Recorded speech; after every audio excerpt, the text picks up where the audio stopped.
어느 잡지사에서 그 장한 남편상을 이제 뽑기 위해서 이제 장한 남편상을 주기 위해서 후보자들을 많이 받았는데 그 후보자들 중에서 쟁쟁한 사람을 제치고 이제 결혼한 지 6년 차 되는 어떤 젊은 남자가 이 장한 남편상을 받았다고 합니다. 그 사람은 이제 어떤 형태냐면 결혼한 지 2년 만에 아주 예쁜 아이를 얻었어요. 그런데 그 뒤에 그의 사랑하는 아내가 아주 중한 병에 걸리고 말았습니다. 그래서 여러 병원들을 찾아다녀도 소용이 없었죠. 그래서 이 남편은 움직이지 못하는 아내를 돌보면서 어린 아이를 돌보면서 직장 생활을 막 하는 겁니다.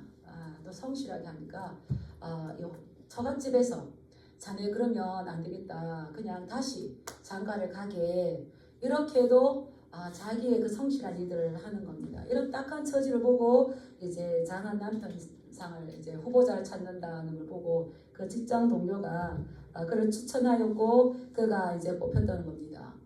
그런데 이분이 수상 소감에서 뭐라고 말했냐면 아주 짧게 말했어요. 다만 저는 결혼 서약을 충실히 지켰을 따름입니다.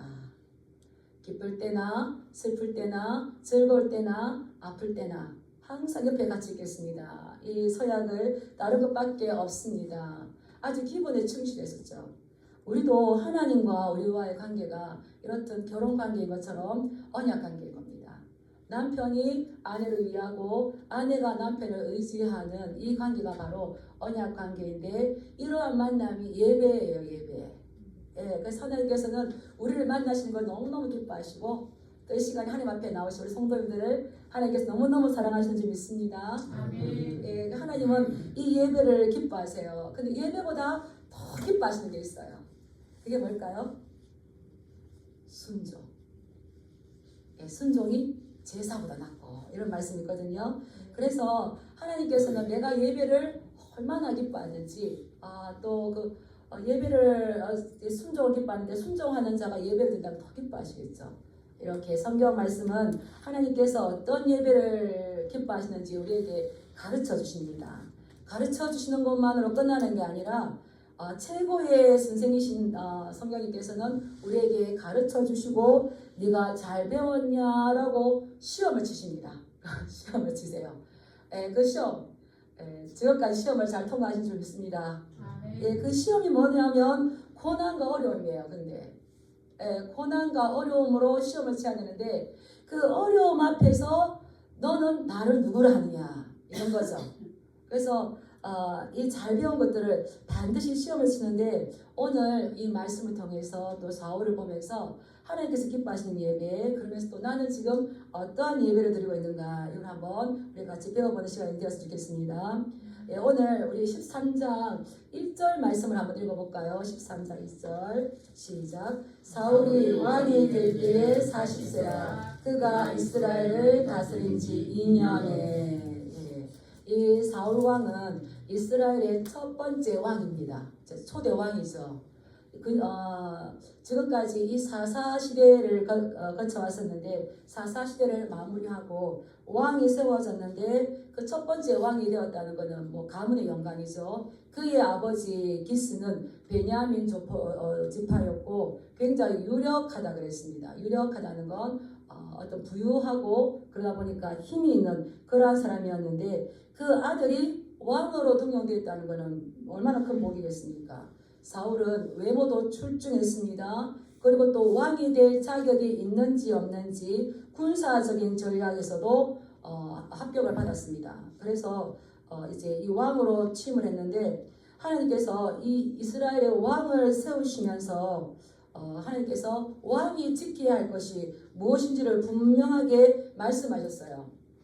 이스라엘의 왕은 사람이 아니라 하나님이셨습니다. 그런데 백성들이 우리에게도 왕을 주세요. 다른 나라들과 같이 왕을 주세요. 하나님 얼마나 마음 아팠을까요? 너희는 가나안 땅에 들어가면 다른 것을 본받지 말고 그들을 위해서 제사장의 나라가 되어라. 그들이 너희를 본받을 수 있도록 해라 했는데 이스라엘 백성들이 왕을 구할 때에 우리도 다른 나라처럼 왕을 주세요. 그가 우리를 다스릴 것이고 그가 전쟁에 나가서 우리 앞에서 싸우면 우리가 이길 겁니다. 우리 때를 쓰는 거예요. 그래서 때를 쓰기에 하나님께서 주시고 말씀하셨어요. 우리 그 말씀이 쭉 12장에 쭉 나오는데 우리 24절, 12장 24절, 25절 한번 읽어보겠습니다. 시작. 너희는 여호와께서 너희를 위하여 행하신 그 큰 일을 생각하여 오직 그를 경외하며 너희의 마음을 다하여 진실히 섬기라. 만일 너희가 여전히 악을 행하면 너희와 너희 왕이 다 멸망하리라.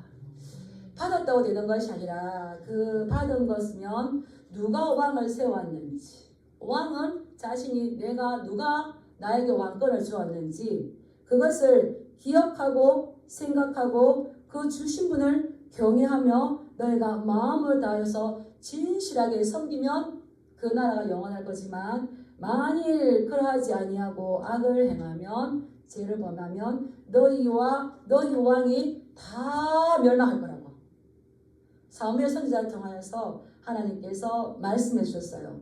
그런데 이제 사울이 왕이 된 지 몇 년이 되었다고요? 2년이 되었습니다. 2년이 되었는데 그 아들 요나단이 블레셋 수비대를 블레셋의 어떤 지배를 받고 있었는데 블레셋 군대 수비대를 선제 공격을 해버렸어요. 해버리니까 블레셋이 충격을 받았겠죠. 놀라서 이거 이스라엘 지금 가만히 두면 안 되겠구나. 더 자라가기 전에 우리가 이들을 정복해야 되겠다. 그래서 이 블레셋은 대군을 몰고 옵니다. 그때에 사울은 나팔을 크게 불어서 이제 군인들을 징병합니다. 근데 이게 잘못이에요. 적군이 쳐들어오니까 우리가 그것을 막기 위해서 군대를 모집하는 게 잘하는 것 같지만 이스라엘은 신정나라입니다. 하나님께서 다스립니다. 그래서 뭘 해야 되겠습니까? 전쟁에 나가기 전에 첫 번째 물어야 되는 겁니다. 하나님, 이 전쟁에 우리가 나아갈까요? 반드시 물어야겠죠. 그런데 사울이 묻지 않는 것을 이렇게 조금 왜 묻지 않았을까? 암몬과의 전쟁에서 사울은 승리를 했었어요. 하나님의 영이 함께 주심으로 인해서 자기가 이길 수 없는 그 전쟁에서 승리를 했죠. 아마 그때 승리가 했기 때문에 그때 했기 때문에 지금 내가 해도 된다라고 생각을 했겠죠. 그런데 아닙니다. 이스라엘은 전쟁 때마다 하나님께 물어야 되는 겁니다. 그래서 묻고 허락하시고 행동했을 때는 괜찮지만 허락 없이 행동하면 아무리 좋은 결과를 가진다 해도 그것은 죄입니다. 그래서 하나님 앞에서는 이 잘못된 열심이 얼마나 위험한지를 우리가 알 수 있는 거죠. 그래서 세상은 이 결과를 중요하게 보지만 하나님의 나라에서는 그 원인과 그 출발한 동기와 그 과정이 어떠했는지를 보시는 거거든요. 그래서 하나님은 이 결과에 속지 않으세요. 그래서 우리는 이 전쟁 가운데 있다면 반드시 하나님 앞에 물어야 되는데 이걸 가장 잘했던 왕이 다윗 왕이었어요. 하나님, 블레셋 군대가 오는데 치러 올라갈까요? 말까요? 이제 앞으로 갈까요? 뒤로 갈까요? 아니야. 지난번에는 앞으로 갔는데 이제는 뒤로 가. 그랬을 때에 하나님 앞에 물었을 때에 하나님께서 전략을 주시고요. 거기에 순종했을 때 이것은 이스라엘과 적군의 전쟁이 되는 것이 아니라 하나님과 적군의 전쟁. 홀리 워, 거룩한 전쟁, 하나님의 전쟁이 되는 거죠. 네가 이렇게 해라. 그러면 내가 너와 함께 가리라. 그때 하나님께서 이스라엘 백성들이 치고받고 칼로 싸운 것이 아니라 하나님께서 다 우레로 멸하시고 자중질환하게 하시고 자기들끼리 서로 죽이게 만들고 그 이스라엘 백성들은 가서 전리품을 가져왔어요. 근데 이 사울은 어떻게 했다고요? 묻지 않았습니다. 우리 성도님들 작은 것이라도 하나님 앞에 물으시게 축복합니다. 예, 이제 그래서 이제 이가 군사를 얻었는데 이 사무엘 선지자가 너희가 하나님의 말씀을 잘 지키면 그 하나님께서 보장할 건데 악을 행하면 멸망할 거다. 참 이스라엘의 많은 문제가 뭐냐면 사울 왕뿐만 아니라 왕들이 선지자의 그 외치는 소리를 귀담아 듣지 않았어요. 하나님이 선지자를 통해서 주시는 그 말씀을 중요하게 생각하지 않았어요. 그래서 우리 이제 13장 5절 이제 어떻게 되는지 한번 보겠습니다. 13장 5절 시작. 블레셋 사람들이 이스라엘과 싸우려고 모였는데 병거가 10만이요 마병이 6,000명이요 백성은 해변에 모래같이 많더라. 그들이 올로와 베다웬 동쪽 믹마스에 진침해. 엄청 많은 병거가 3만. 이 병거가 2마리의 말이 끄는 거랍니다. 이게 3만이니까 얼마나 엄청나겠습니까? 요즘으로 말하면 탱크와 같죠. 이 마병이 6천이고 백성들이 그때 당시 이렇게 진병돼서 오는 민방위가 모래같이 많았는데 이스라엘은 병거도 없고 무기도 제대로 없고 백성들을 모아놨지만 오합지졸인 겁니다. 이렇게 되었는데 어제 문제는 지금 백성들이 두려워 떨고 있는데 누구까지 오지 않는 겁니까? 오늘 우리가 8절 말씀에 보면 그 사무엘이 와서 너희가 어떻게 할 것인지 가르쳐 주리라 했지만 오지 않는 거예요. 그래서 이 지금 병거가 3만이고 마병이 6천이고 백성들이 모래 해변가의 모래처럼 많을 때에 이 백성들은 두려워했어요. 두려워했어요. 그 상황을 보고 두려워했는데 6절 보면 이스라엘 사람들이 위급함을 보고 절박하여 굴과 수풀과 바위 틈과 은밀한 곳과 웅덩이에 숨으며 7절을 보시기 바랍니다. 어떤 이브리의 사람들은 요단을 건너 갓과 길라 땅으로 가되 사울은 아직 길가에 있고 그를 따른 모든 백성은 떨더라. 바닷가에 해변가에 모래처럼 많은 그 군사를 보고 지금 이 백성들은 위급함을 느꼈어요. 우리가 정말 이길 수가 있겠나? 이 전쟁을 보니까 우리는 이제 전쟁 끝났다, 이길 수가 없다. 아주 심리적인 고통이 극에 달하는 거죠. 그리고 이 절박감, 앞으로 죽을 수밖에 없겠다. 어떤 우리가 승리할 수 있게 희망이 있는 게 아니라 이제 죽음밖에 없다는 거. 이 마음의 이 지배를 받는 거죠. 이 죽음이라는 게 마음의 지배를 받아서 이 떨었다는 거예요. 그 떨은 결과 뭡니까? 싸우러 왔지만 이들은 숨을 곳이 있으면은 숲을 속으로, 바위 틈으로, 굴 속으로, 웅덩이로 다 찾아 도망을 가버렸어요. 심지어 어떤 사람들은 요단강을 건너서 블레셋 군대가 따라오지 못할 곳으로 가서 다 뿔뿔이 사울왕을 두고 흩어져 버렸다는 겁니다. 그런데 누구까지도 안 옵니까? 사무엘 선지자까지도 오지 않습니다. 진퇴양난에 이런 경우가 있죠.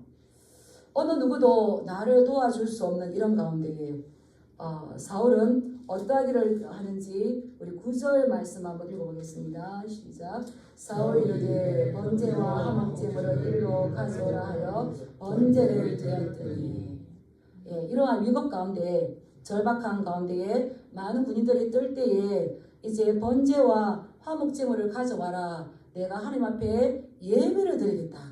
이렇게 이야기하는 거예요.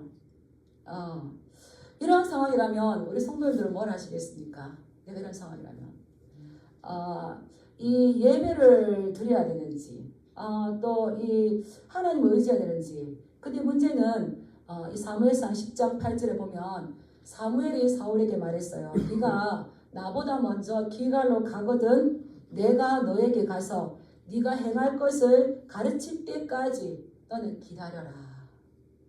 너는 그때까지 기다려라 라고 했습니다. 지금은 블레셋 군대는 지금 진을 치고 그 베다웬 그 동편에 그 믹마스 동편에 진을 치고 지금 내일이든 모레든 쳐들어오려고 하고 있고 군사들은 사울을 떠나서 흩어져 도망가고 아무도 도울 자가 없을 때에 어떻게 하겠습니까? 첫 번째 약속을 지킨다. 두 번째 어떻게든 살고 보자. 약속을 지키겠습니까? 아이고 그래도 살고 보자 하겠습니까? 약속을 지켜야 되는데 이 약속을 지키는 게 이제 약속을 지키려면 나에게 약속하신 분이 누구인지를 신뢰를 하면 지킬 것인데 나와 약속한 그분이 누구인지를 모른다면 약속을 지키는 것만큼 미련한 게 없죠. 합리적으로 생각해서 일단 살고 봐야 되는데 그런데 하나님께서 네가 내 말을 잘 들으면 내가 너를 지킬 것이고 그러지 않으면 멸망할 것이다. 이런 가운데에서 이 사울이 해야 할 것은 자기의 위치를 지키는 겁니다. 왜냐하면 번제와 화목제는 누가 드리는 겁니까? 예, 왕을 세웠지만 이 번제와 화목제는 제사장만이 드리는 거였습니다. 그런데 이 사울은 이 번제와 화목제를 드리는 것을 강행을 시켰어요. 왜 그랬냐면 11절에 보니까 11절 끝에 보니까 내가 보았으므로 지금 블레셋 군대가 지금 엄청난 군사를 가지고 와 있고 당신은 나에게 오지 않고 이스라엘 백성들은 떠나는 이것을 보고 내가 이 제사를 부득이하게 드릴 수밖에 없었습니다 라고 하는 겁니다. 그러면 이 제사를 드린 목적이 뭘까요? 우리 12절에 나오는데 내가 여호와께 은혜를 구하려고 내가 여호와께 복을 받으려고. 그런데 이 번제는 어떻게 되는 겁니까? 짐승의 가죽을 벗기고 각을 뜨고 피를 취하고 희생제물을 제단에 옮겨서 태우는 거. 온전히 태워서 다 드리는 거. 이거는 누가 해야 되는 겁니까? 왕이라고 하는 것이 아니라 율법의 하나님의 말씀, 이것은 제사장이 해야 하는 겁니다. 그런데 사울은 지금 급하니까 내 상황이 이러니까 이해해 주겠지, 사무엘도 이해해 주겠지, 하나님도 이해해 주시겠지 라고 했지만 하나님은 뭐라 말씀하신 겁니까? 너희가 내 명령을 어기지 않고 잘 따르면 이라고 했어요. 이 번제는 어떤 제사냐, 화목제는 어떤 제사냐, 다 우리 신약의 예수 그리스도를 예표합니다. 화목은 화목제물 대신 예수 그리스도를 예표합니다. 이 번제는 어떤 제사냐면 온전히 다 불에 태워 드리는 제사. 그래서 이 예수 그리스도께서 온전하게 십자가에서 제물 되셔서 그 온전한 헌신을 아버지 앞에 드린 거죠. 그래서 이거 다 태워드렸을 때에 그 십자가에서 온전하게 순종하셨을 때에 하나님 아버지께서는 그 아들의 그 온전한 헌신, 그 다 태워지는 그 향기를 받으시고 기뻐하셨어요. 그래서 이 번제는 예수 그리스도를 예표하기 때문에 가장 좋은 예물로 최고의 가치를 들여서 드려야 되는 겁니다. 최고의 제물 예수 그리스도께서 되어주셨잖아요. 그래서 이 번제에 드리는 이 짐승의 제물은 수컷만 드려요. 그 최고 좋은 것만 드려요. 그랬을 때 이 예수 그리스도의 그러한 제사를 드렸을 때에 그 예수의 피가 온 인류를 죄에서 구원하셨죠. 그런데 이 사울은 지금 이 제사를 온전한 예수 그리스도를 예표하기 때문에 제가 이 말씀을 이렇게 연구하다가 정말 심각하구나. 그냥 내가 복 받기 위해서 어떤 나의 목적을 위해서 드린다면 예수 그리스도의 희생 제사가 많이 폄하되는 거예요. 그 온전한 예수 그리스도의 예표가 되지 못하는 겁니다. 그런데 이 사울은 그러한 제사를 드렸는데 이 사울은 제사에 대해서 근본적으로 잘못된 생각을 하고 있는 겁니다. 내가 명령을 어기더라도 율법을 지키지 않더라도 순종하지 않더라도 제사만 드리면 하나님이 복을 주실 것이다. 제사만 드리면 하나님께서 나에게 은혜 주실 것이다. 이렇게 지금 생각하고 있는 거죠. 그런데 아니에요. 우리는 이 기다림이 초조하고 힘들고 고통스럽다 할지라도 정말 위급한 상황일수록 본질에 충실하시 축복합니다. 말씀을 꽉 붙드시기 축복합니다. 이게 우리의 체질화가 되어야 돼요. 그래서 우리가 하나님의 뜻에 맞는 목적을 딱 정했다면 어떤 일이 있고 손해가 오고 고통이 올지라도 오직 그 말씀을 꽉 붙잡고 그 말씀에 순종하면서 하나님의 말씀이 이루어지도록 우리는 기도해야 되는 거예요. 그럴 때에 하나님께서 우리를 반드시 가르쳐주고 네가 올바로 배웠느냐 시험 치다 그랬잖아요. 신명기 8절 16절에 보면 너를 낮추시고 너를 시험하시고 마침내 복을 주려 하십니다. 이거 지금 이 사울에게는 엄청난 시험이 왔죠. 뭘 보겠습니까? 내가 왕이니까 번제물을 가지고 화목제물을 가지고 제사 드리면 하나님이 복 주실 거야. 이거는 우상들이 하는 겁니다. 우상들. 하나님은 나를 우상과 비교하는 것을 굉장히 싫어하셨어요. 나는 이 제사를 드려도 된다고 생각하지만 하나님은 지금 어떤 걸 보실까요? 네가 지금 제대로 배운 것을 실천하고 있니? 아니, 하나님 지금 보고 계시는 거예요. 우리가 낮추시고 우리를 어렵게 하실 때에 그 시험에 잘 붙잡을 있어야 돼요. 이 사무엘서를 그 내면에 면면하게 흐르고 있는 그 기준의 말씀이 있는데 사무엘상 2장 30절 말씀이에요. 우리 참고 말씀 PPT 준비했으니까 한번 읽어보겠습니다. 시작. 나를 존중히 여기는 자를 내가 존중히 여기고 나를 멸시하는 자를 내가 경멸하리라. 이게 계속 이 사무엘서에 흘러요. 하나님을 존중히 여겼다 자가 누굽니까? 한나. 하나님을 존중히 여겼다 자가 누굽니까? 사무엘. 하나님을 존중히 여겼다 자가 누굽니까? 다윗. 하나님께서 존중히 여겨주세요. 근데 하나님을 멸시했던 자, 하나님을 멸시하는 건 하나님을 멸시하지 않죠. 하나님의 말씀을 멸시해요. 하나님의 말씀은 누굴 통해 주십니까? 선지자들을 통하여서 또 기록된 율법을 통해서 우리에게 주시죠. 그를 멸시하는 자를 하나님께서 경멸할 것이다. 이거 엘리 제사장이 주는 말씀이에요.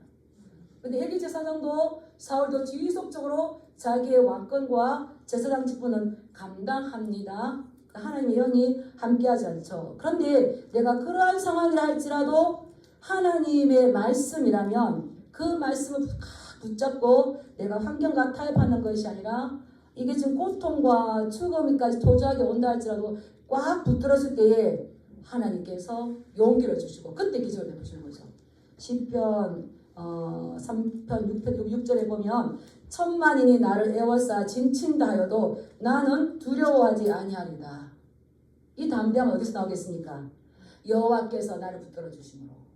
하나님께서 그때에 담대함을 주시고 용기를 주셨는데 이 사울은 그러하지를 못하고 자기가 많은 군대를 내가 보았으므로 눈에 보이는 것을 보았지 눈에 보이지 않는 하나님께서 지금 나를 어떻게 시험하시는가는 바라보지 못했다는 겁니다. 한번 따라해 보시기 바랍니다. 눈에 보이는 그 너머에 서 계시는 하나님을 바라보아야 된다. 예, 고난 넘어 저 영원한 영광. 눈에 보이는 것만 바라봤을 때 우리는 사울처럼 할 수밖에 없었죠. 예, 마침 이 제사를 드리고 났을 때에 사무엘이 왔습니다. 예, 우리 어디 말씀입니까? 10절 말씀 한번 읽어보겠습니다. 시작. 번제 드리기를 마치자 사무엘이 온지라 사울이 나가 맞으며 무난하매. 예, 11절 말씀 읽어볼까요? 사울이 이르되 왕이 행하신 것이 무엇이냐 하니 사울이 이르되 백성은 내게서 흩어지고 당신은 정한 날에 오지 아니하고 블레셋 사람은 믹마스에 모였음을 내가 보았으므로. 어떤 연유인지 이 사무엘이 번제 드리기 전에 왔으면 좋을 건데 번제 드리고 난 다음에 왔습니다. 왔을 때에 아무것도 모르는 이 사울은 너무 좋아가지고 이제 문안하러 가죠. 축복하러 가죠. 나 왕을 보러 왔구나. 축복하러 왔는데 이 사무엘은 아주 날카롭게 지적합니다. 왕이 행하신 것이 무엇입니까? 도대체 지금 왕은 어떤 일을 했습니까? 라고 했을 때에 이 사울은 변명합니다. 백성은 내게 흩어지고 당신은 정한 날에 오지 않고 블레셋 사람은 믹마스에 모였으면 내가 보았으므로 내가 하나님 앞에 은혜를 구하려고 부득이하게 제사를 드렸습니다. 이 변명하는 거예요. 책임을 회피하는 거예요. 그 변명을 누구에게 돌리는 겁니까? 이스라엘이 흩어지고 당신이 오지 않았습니다. 내가 이것을 드릴 수밖에 없었습니다. 근데 이때에 우리가 어릴 때부터 신앙교육이 너무 중요한 걸 봐요. 그의 아버지 기스 베냐민 지파 유력하였지만 그가 어릴 때부터 하나님을 어떻게 예배하는지를 배우지 못한 겁니다. 우리 하나님 어떻게 예배하는지를 잘 배우시길 축복합니다. 그래서 아, 내가 잘못했구나. 내가 범죄했습니다. 내가 잘못했습니다. 이렇게 했으면 좋았을 걸. 그것을 변명을 해버렸던 거예요. 변명. 변명은 두려움에서 옵니다. 두려우면 불신앙의 죄에서 오는 겁니다. 예, 에덴 동산에서 창세기 3장에 보면 아담과 하와가 뱀의 유혹에 의해서 선악과를 따먹었습니다. 그때 그들이 두려워서 숨었죠. 숨었을 때 하나님께서 그들을 찾아왔습니다. 찾아와서 네가 어찌하여 먹었느냐라고 했을 때에 아담은 핑계를 댔어요. 뭐라고 했냐면 여호와 하나님이 주셔서 나와 함께 있게 하신 여자가 내게 줌으로 내가 먹었나이다. 핑계를 댔어요. 책임을 회피했죠. 그래서 하와에게 가서 물었습니다. 네가 어찌하여서 선악과를 알려는 나무 열매를 먹었느냐. 하와는 뱀이 나를 깨물어 내가 먹었나이다. 성경은 아주 중요한 걸 말씀하고 계시는데요. 변명과 핑계와 책임 회피를 할 수가 있지만 아담과 하와와 뱀은 같이 저주를 받았습니다. 그래서 뱀은 평생 흙을 먹으면서 기어다닐 수 있겠고요. 아담과 하와는 에덴 동산에서 쫓겨났습니다. 우리 이 무서운 말씀을, 이 엄미하신 말씀을 우리는 알아야 돼요. 그래서 세상 사람들도 핑계대는 사람 누가 좋아하겠습니까? 우리 여기에 뭐 비도 오고 몸도 그렇고 해서 올 수 없는 상황이 핑계될 수 있는 상황이 여러 가지가 있지만 우리를 예배자로 부르셨다는 그 한 가지 부르심의 소망 때문에 예배자로 오신 줄 믿습니다. 이런 거예요. 그래서 이것은 다른 어떤 것과 타협할 수 없는데 이 사울은 내가 눈에 보이는 것을 보고 내가 두려워하였으므로 하지 않고 내가 하나님 앞에 복을 받으려고. 근데 놀라운 건 이 사울의 이 한 번의 실수가 축복에서 영원한 저주가 되었다는 것을 모르는 거죠. 우리 13절, 14절 한번 읽어보겠습니다. 13절, 14절 시작. 사무엘이 사울에게 이르되 왕이 망령되이 행하였도다. 왕이 하나님 여호와께서 왕에게 내리신 명령을 지키지 아니하였도다. 그리하였더라면 여호와께서 이스라엘 왕의 나라를 영원히 세우셨을 것이거늘 지금은 왕의 나라가 길지 못할 것이라. 여호와께서 왕에게 명령하신 말을 왕이 지키지 아니하였으므로 여호와께서 그의 마음에 맞는 사람을 구하여 여호와께서 그를 그의 백성의 지도자로 삼으셨느니라 하고 답이 나왔습니다. 하나님께서 왕으로 세우셨다면 그 왕은 누구의 마음에 맞아야 될까요? 하나님의 마음에 맞아야 돼요. 하나님의 마음에 맞게 하면 왕의 나라를 영원히 세우실 겁니다. 이것은 다윗에게 언약하셨지만 다윗뿐만 아니라 하나님께서 세운 왕이 지켜야 될 명령이죠. 하나님께서 아브라함을 복 주시고 아브라함을 부르셨어요. 내가 너를 축복한 자를 축복하고 내가 너를 저주한 자를 내가 저주할 거니까 너는 내가 명령하는 보내는 곳으로 가라. 그럴 때 축복의 자로 부르시고 복의 근원으로 부르셨지만 아브라함 해야 할 건 뭘까요? 따라하겠습니다. 하나님 말씀에 순종해야 할, 하나님 말씀을 지켜야 할 책임입니다. 지금 계속 말하잖아. 이스라엘의 왕이 되었는데 명령을 지키지 아니하였도다. 명령을 지키면 지켜라. 그리하면 우리는 줄 거다 했는데 우리는 이 충족해야 될 이 요구를 충족하지 못하는 겁니다. 그래서 이 사울은 첫 번째 왕으로 하나님께서 부르셨지만 하나님께서 부르신 것을 후회하신다는 이 표현이 나올 정도로 그가 받은 이 축복이 온전하게 복이 되지 못했습니다. 이건 뭘까요? 올바른 제사가 안 된 겁니다. 제사란 오늘날로 말하면 예배죠. 아무리 내가 다급하다 할지라도 내가 아무리 힘들다 할지라도 옆에서 아무리 그럴듯한 타향성으로 우리에게 요구한다 할지라도 선악과는 먹으면 됩니까? 안 됩니까? 안 됩니다. 이 사울이 먹었으면 안 되는 게 이 제사였어요. 이거는 제사장만이 하는 월권 행위였는데 더 큰 것은 하나님의 말씀을 멸시했다는 거예요.